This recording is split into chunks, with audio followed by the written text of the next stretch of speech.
Netflix's Death Note gets lost in translation. Mark Kennedy. When Death Note begins, we learn that Seattle teenager Light Turner has a crush on a cheerleader at his high school.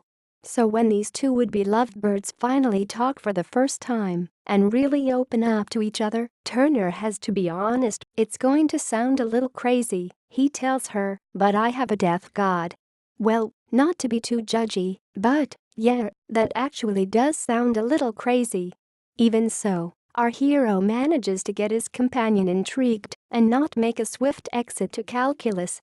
If you don't have your own death god, you might also want to check out Death Note until you tap out about 3/4 in and run off to calculus. The film, a live-action adaptation of the popular Japanese manga-turned-anime, is about a supernatural notebook that gives the owner the power to kill anyone they like. All they have to do is write the name of someone while picturing his or her face. There are dozens more rules, of course, but who bothers to really read instruction booklets anyway? The book, which appears literally out of the sky, comes with its own demon, and that turns out to be a 9-foot-tall dude with glowing red eyes, spiky hair and a penchant for eating apples. He has the chilling, unhinged voice of Willem Dafoe, which makes him extra creepy. Forget apples, Dafoe's gnawing on the scenery. The original manga, conceived and written by Tsugumi Oba and illustrated by Takeshi Obata, has already been turned into a 12-volume book series, a TV series, and even a stage musical, among other properties. This time, it's directed by Adam Wingard and the story has been moved to Seattle.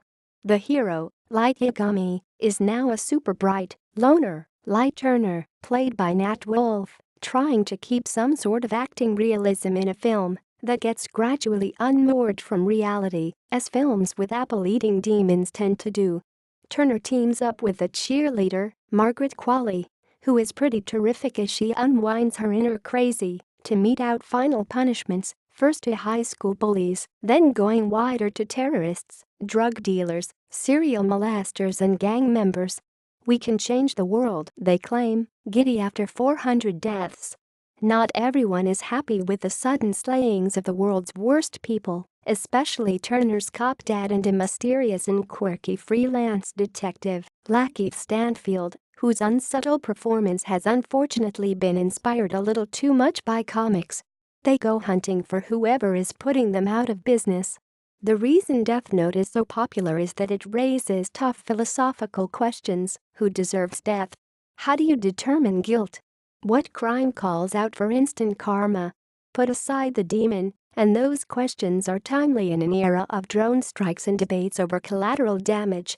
But this thriller-inclined version of Death Note doesn't dwell enough on such questions, and instead becomes increasingly strained by its own insanity and clogged by clunky dialogue.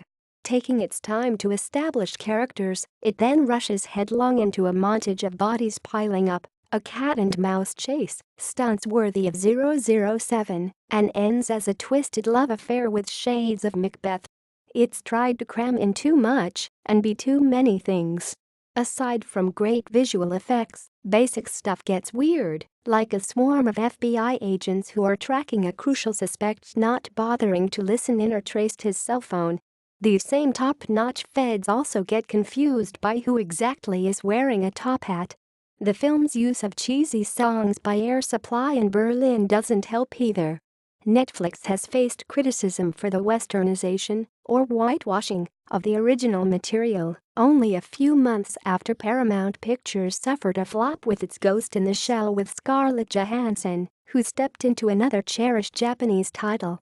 But the biggest problem with Death Note is maybe that the filmmakers this time simply didn't get enough notes, or too many. Death Note, a Netflix release, is rated TV Muzz. Running time, 106 minutes.